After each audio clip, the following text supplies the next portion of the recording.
Have you ever seen something and asked yourself, why does this exist?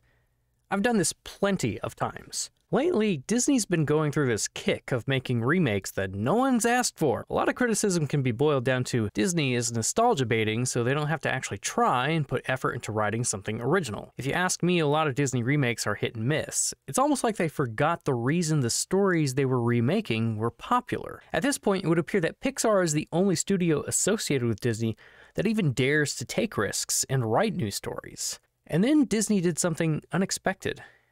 They made the Cruella movie. So I'm sure a lot of us were saying, we wanted you to do something different, but not this. Also, does this actually count as something different?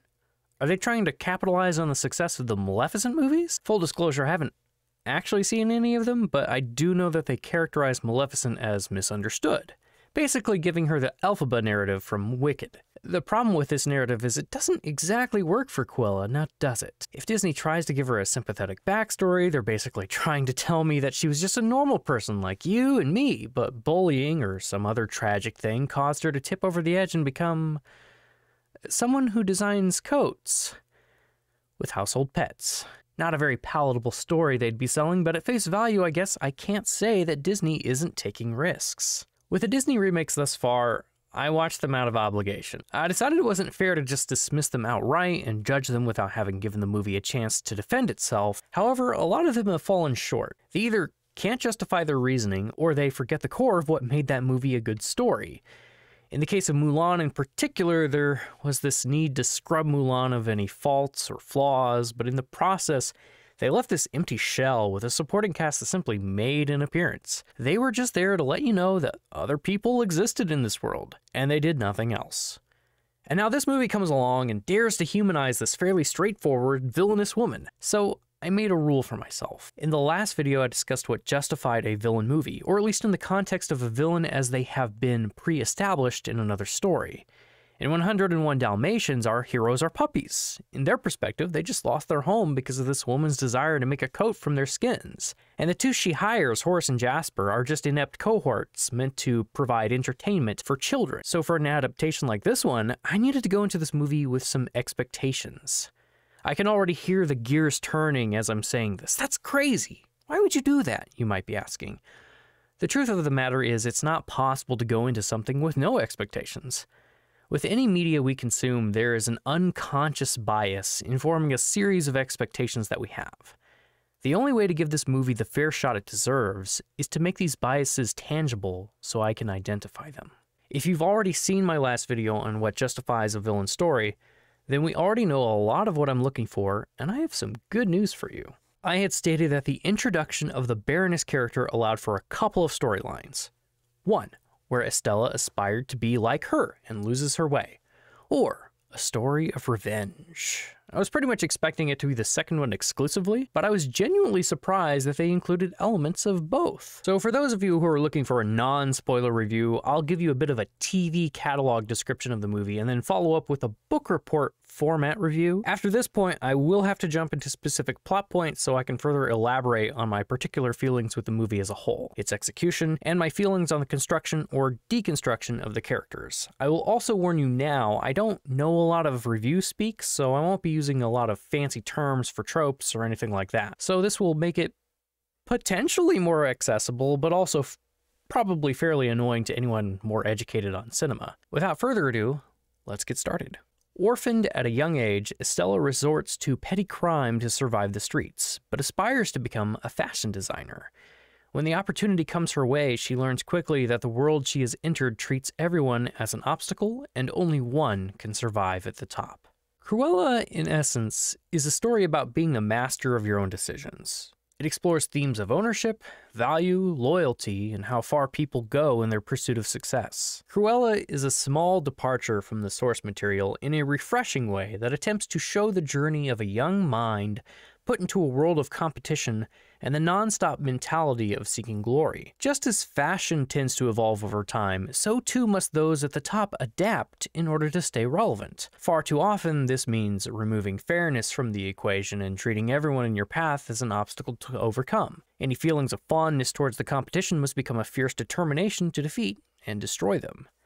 Estella herself also comes to grips with this reality and wrestles with which facet of her personality she must adopt for the sake of survival and achieving her ambitions, as this strains her relationship with the only loyal friends she has. Cruella is a story of loss, ambition, and balancing which parts of ourselves we depend on for the sake of survival in a world that demands that each player is expected to act unfairly. With all these elements in play, it might be better to treat the source material as an inspiration for a similarly named character, as their stories don't necessarily converge, but elements of 101 Dalmatians are present in the characterization of our main and supporting cast. If you enjoy seeing the exploration of these themes and want to see two competing forces of unbending will at odds with one another, I highly recommend you give this movie a watch. Cruella is a very good movie, and it would have been a shame if I had allowed the title and my biases towards the character's source material to shy me away from this film. With all that said, this is the end of our non-spoiler review. You already know my opinion of the movie, so you can click off and go watch it for yourself if you'd like. For those of you who have seen the film and want my more in-depth analysis, I'm going to do my best to organize my thoughts and give them to you on things that I liked about the movie and maybe some things I didn't particularly care for. I think since my non-spoiler summary was essentially a glowing review, I think I wanted to start with some nitpicks. I know that for some, nitpicks aren't quite that enjoyable, but these are just some things I cannot let go. The first thing that comes to mind when I think of the worst offending nitpick: I did not enjoy how on the nose the Cruella name was. The first line out of the mother's mouth is this not nickname that she's given her child, that then extends into a name they give to one of Estella's personality traits. I don't like it because while the way the mom says it seems fairly natural, the way it's injected so early on seems so forced. And according to my notes, the name isn't heard again for another 50 minutes. I think I'd have preferred it if the mom noted that Estella had something of a mean streak. Maybe Estella would realize later that she can't assume her own identity and decides that since her mother always said she had a mean streak, she'd use Cruella as a pseudonym. I mean, if they can expect her mom to do it in 2 seconds, surely she can too. And I think it'd make more of an impact if that was the first time we heard the name. Of course, it still has to be before meeting the Baroness, but at least it would keep the name fresh if she thought of it herself. And I don't know, the car thing seems rather forced too. Like, I get Horace is a bit of a moron, but I would have preferred if it was just said the one time, "Oh, the car is pronounced DeVille? I quite like that," and move on. It's like they're using Horace to say, "Get it, guys? You get how she got the name yet?" Related but slight tangent, I was genuinely concerned with the "I am woman, hear me roar" line when I heard it in the trailer. It sounds like a caricature of what a woman might say. I legitimately asked myself, did a man write this? Before looking up the writers. And that's when I saw Alina Brosh McKenna's name, and I was thoroughly shocked. For those of you who don't know, this woman is responsible for the inception and probably like half the writing of my favorite TV show, Crazy Ex-Girlfriend. The title sounds concerning at first, but if you can get past the superficial red flags it gives off, I promise you it is one of the smartest, funniest, and thoughtful shows I have ever seen. At that point, I was like, I can't allow my bias in your favor tamper with how I feel about this movie. But I can trust that if you were on the writing staff, they already did one thing right. So while that line is still pretty weird to me, I decided to move on to the related nitpick. This is probably up to personal preference. I understand the reason it's in the movie. Upon second watch, you understand that the narration is Estella giving her old identity a eulogy. The problem? It goes back to that first nitpick, that being too on the nose thing. I hated the line about the necklace. There's 2 more scenes in the movie that relate to Estella dying, and the first one's like, oh, well, I guess that makes sense. But actually, that wasn't what she was talking about at all. She was talking about the cliff scene where she permanently kills her Estella identity and continues to live her life full on as Cruella. I just don't like the narration. I actually felt relief when we got to adult Estelle and we were only given bits and pieces of narration every now and then. I think in small doses it's fine, but I personally was not a fan of it. I can appreciate how matter-of-fact she sounded about her childhood. She's not asking us to feel sorry for her. That said, I honestly wanted those scenes to play out and evoke the required emotion from their own merit. Perhaps the narration was meant to prevent us from feeling too sorry for her, but I genuinely did not like it. Specifically, the necklace line made me incredibly frustrated. Our last real nitpick is the way the mom died. This movie had a really hard job of selling itself to start with, and I saw people memeing about how Cruella became evil towards puppies because her family was killed by Dalmatians. Oh, how I rolled my eyes at that because of how stupid that sounded. And then it actually happened. I will, of course, defend this scene. The scene is given clarity later on, and as it's happening, it does its due diligence in establishing that Estella blames herself for it. I think that's a super important aspect of psychology that is being put on display here, and my hope is that it saved this movie for a lot of people who couldn't suspend their disbelief. I just think that the way it was shot looks a bit goofy. I scoffed and frowned in disbelief at what I was seeing. I envisioned people walking out of the theater at that point too. Man, that's such a hard shot to sell. I honestly hope that it didn't turn away a lot of viewers from an otherwise really good film, because even though I didn't think the scene sold me, I can't imagine the movie without it.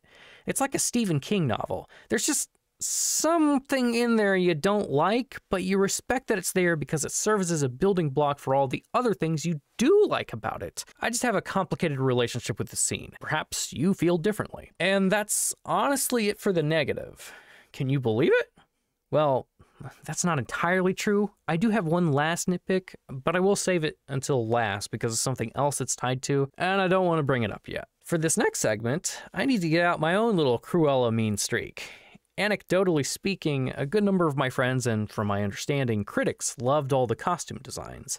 I think a lot of Cruella's and Artie's designs were really good. It might also just be my love of eye makeup and not the costume by itself that really stunned me as far as Cruella's outfits go, but the Baroness really brings up my mean streak when it comes to fashion, and some of the men in this movie got a lot of ridicule from me as well. Here are a list of clips and my reactions to them. Okay. That seems a bit excessive. He seems cartoony to me, like he genuinely reminds me of that large-jawed cartoon character. I cannot remember where he's from or what he exactly looks like, but, you know, he sounds a bit like this, and I just... How do I look? You look like you have a toucan growing out of your neck.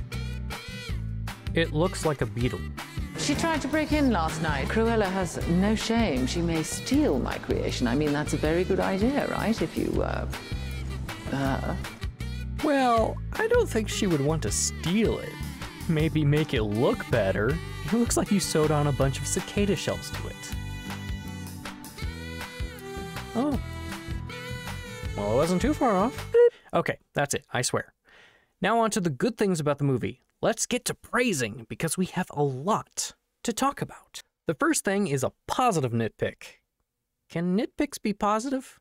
Well, today they are. I just wanted to point out that this is the first movie that has a fairly realistic driving scene. The mom keeps her eyes on the road. She tries real hard to move her head around the paper her daughter shoves in her face. She does look at her daughter on occasion to establish very quick eye contact to show that she's listening, but then back on the road. This was such a breath of fresh air. I was shouting praise for the way that this scene was handled. So many movies where the actors who are driving aren't looking at the road. It drives me nuts. That said, I genuinely love the connection Estella has with her mother. Just this one conversation does so well to set up all the fountain scenes later. I love these scenes. If you ask me, a lot of these fountain scenes could replace a lot of the narration that bugs me. The movie establishes a normality of cutting away to an imagined scene or an event that has already happened as characters are talking to each other. I feel that maybe leaning into this could fix one of my nitpicks from earlier because the cutaways are so genuinely good. The cutaway with Jasper sneaking in Estella's CV and the tackling montage are absolutely hilarious. I do appreciate that they did them sparingly though. But going back to Estella's relationship to her mother, it is the driving force of the movie. Everything that happens is because of her. The necklace being left behind, Estella's idea that it belongs to her regardless of what the Baroness says, and her fierce devotion to the image she has of her mother were incredible story beats. Estella herself has been living on the streets for about 10 years. She's very good at what she does, but the question of what she wants keeps coming back. Thieving may pay the bills, but is there more for her than just that? What about her dreams?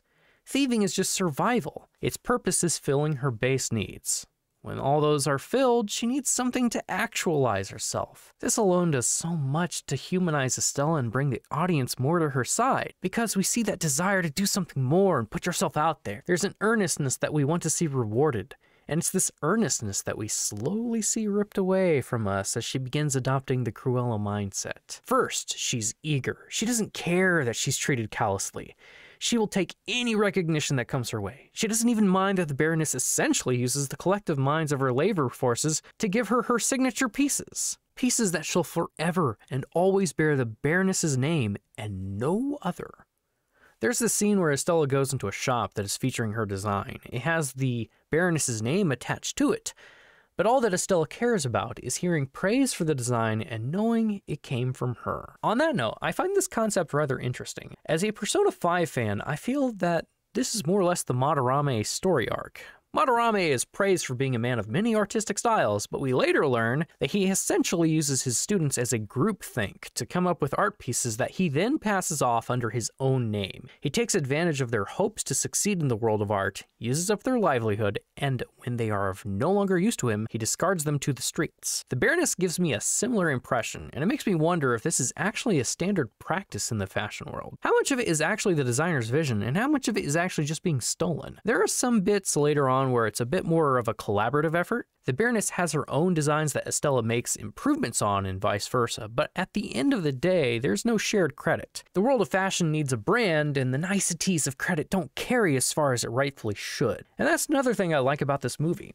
At first, the casual viewer might not think too hard about this, but it serves the plot rather well by the time we reach the signature spring collection. The Baroness needs a piece and straight up steals it. Estella, knowing full well that this would be the outcome, feigns protest quite convincingly before the Baroness informs her, and the viewer, that all intellectual property becomes her own, whether her interns like it or not. I can't help but admire the movie for drawing attention to this. I don't want to keep harping on this point, but I think it's so interesting that we could just passively accept that that is how it is, up until this scene, and then realize just how insidious the way the Baroness releases all these designs really is. Quick tangent.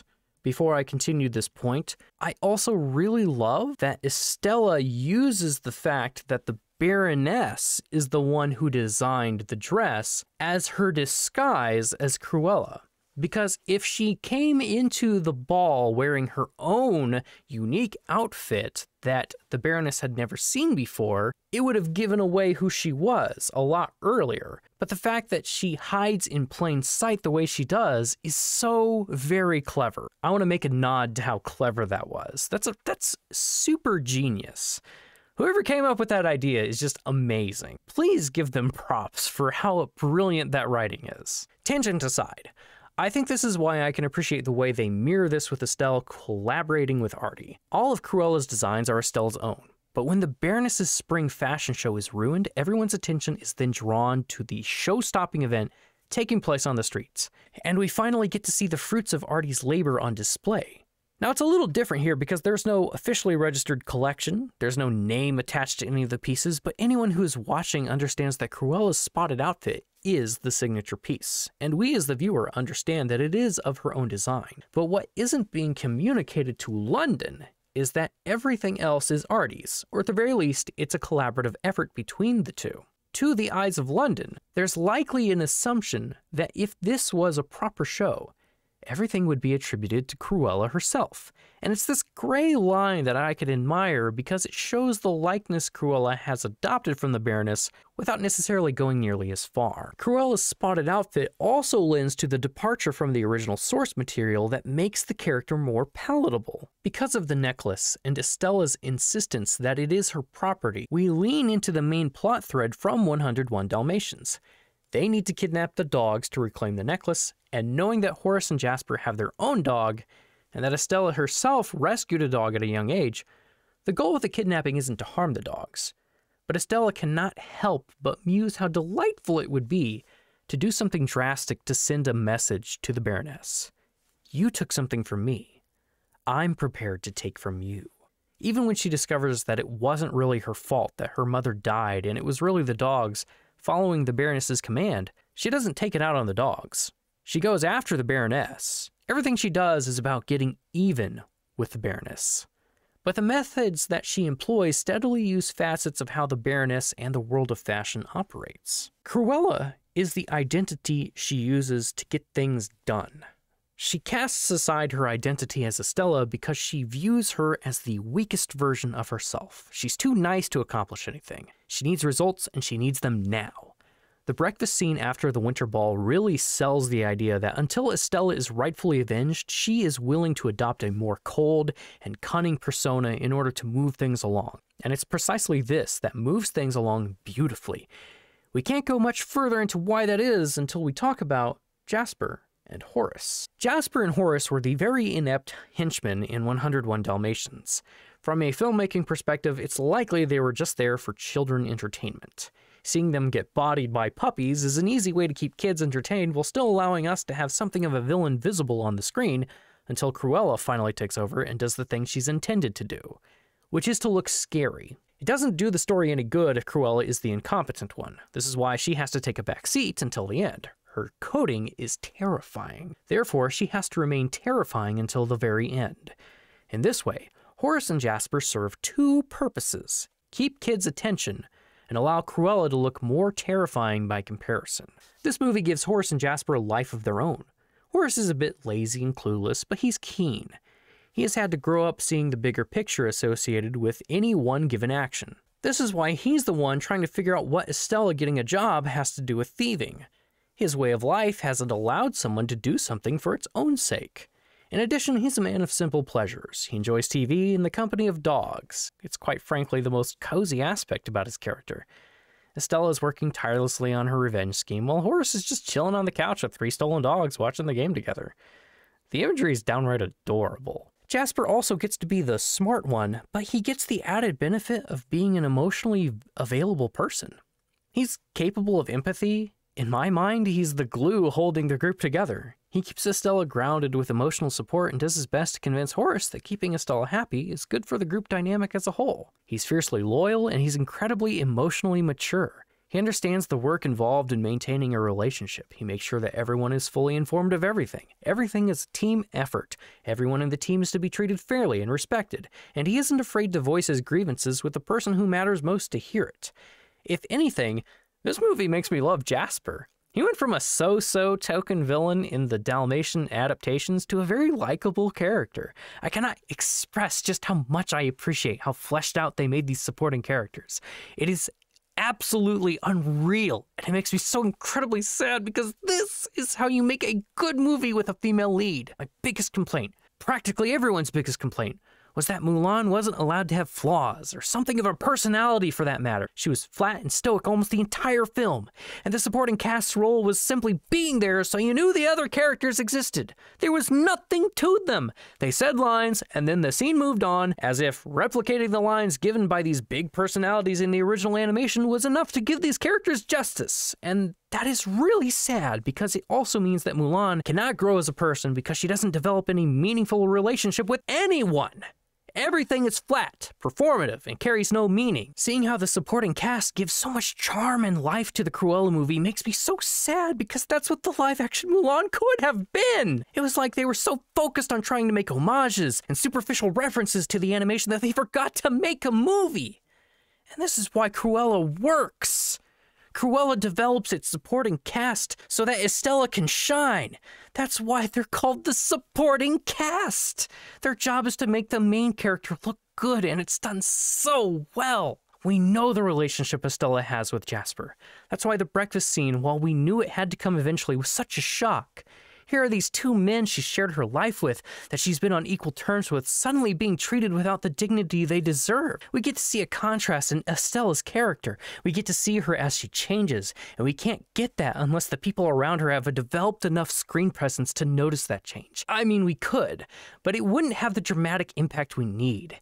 It also allows Estella a chance to consider her own actions when they affect the treatment of other people, people she considers her family. Estella's this person with flaws and pain who does all the wrong things to get through that pain, and that's why Jasper needs to be as emotionally mature as he is, because Estella needs someone to call her out and bring her back to her senses, and this emotional journey that she goes through makes her successes all the better when we finally see her draw that line and commit herself not to cross it. It's in this way that I think the Cruella movie has succeeded in humanizing a character and subverting her villain status, while also showing this battle with her darker, more villainous nature. And honestly, if you don't consider this a prequel to 101 Dalmatians, but rather a story that uses elements of it instead, it's a far better story that does more in justifying its existence than any of the other remakes Disney has made as of late. And if you ask me, it's because of the challenge writing Cruella as a character presents.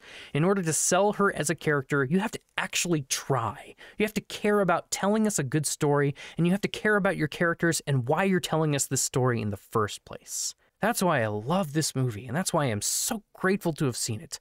I see that someone out there is capable of still writing something good that speaks to our human nature and explores these themes as well as they do, and actually cares about communicating that story. When you see something that can be crafted as good as this, it becomes more painfully obvious when they aren't. I think the only thing that muddies up the movie a little bit is Roger. He feels like such a throwaway character because he doesn't really do anything. You could remove Roger and it would still be the same movie. Thankfully, you can't really say the same about Anita. She may be something of a minor role, and a role to allude to the character of Anita from the source material, but she is a major player in the film. We can't really have the same movie without her. But it's also the inclusion of Anita and Roger that skews the line of what they're telling us about this movie. Is it a true departure or not? I feel it can't really be a prequel to 101 Dalmatians because Perdita and Pongo are gifts from Cruella. But all the same, why go through so much effort to at least make it known to us that Roger and Anita exist? And the real question, now that Cruella has served justice on behalf of Estella and put the Baroness behind bars, what exactly is she going to do next? Those might need to be questions that I might never really have answered. And perhaps that's okay, because I saw so much good in this film. I saw genuine effort in the characterization, the plot, the drama. I love how every character played their part. It had everything I could ever want in a movie, and it's really a litmus test for future films to come. Because a movie is only as good as its characters. How much life can you bring to them? What theme are we playing with? What's the message we're sending to our audience? And are we justifying it or condemning it? Cruella by no means glorifies villainous nature. There are elements of crime in the film, sure, but it is careful in its presentation and shows that all we really want as human beings is to do more and bring something out of ourselves to put into the world. It shows the ugly nature of doing whatever it takes to succeed, and ultimately presents us with what the outcome is for the choices we make and what we have to lose in the process. Cruella is a must-watch film because Cruella is far from the villain we knew from before. Yet she doesn't mind what our perception of her is, so long as it gives us something to believe in. If there's more Cruella in the future, I look forward to seeing what's in store. Otherwise, despite some of the questions the ending leaves me, I'm perfectly fine if this is all we ever get. But if there's more to the story, and a satisfying conclusion we can reach in telling it, I'm all for it. So that's my review of Cruella. There's probably a lot more to this movie that I haven't mentioned, and I could probably go on many unfinished tangents about it, but I think I will spare you all that in favor of this far more organized take that I've already presented to you. I look forward to seeing your discussions on this film, and I hope to see you all for the next thing I talk about, whatever it may be. So until then, stay tuned.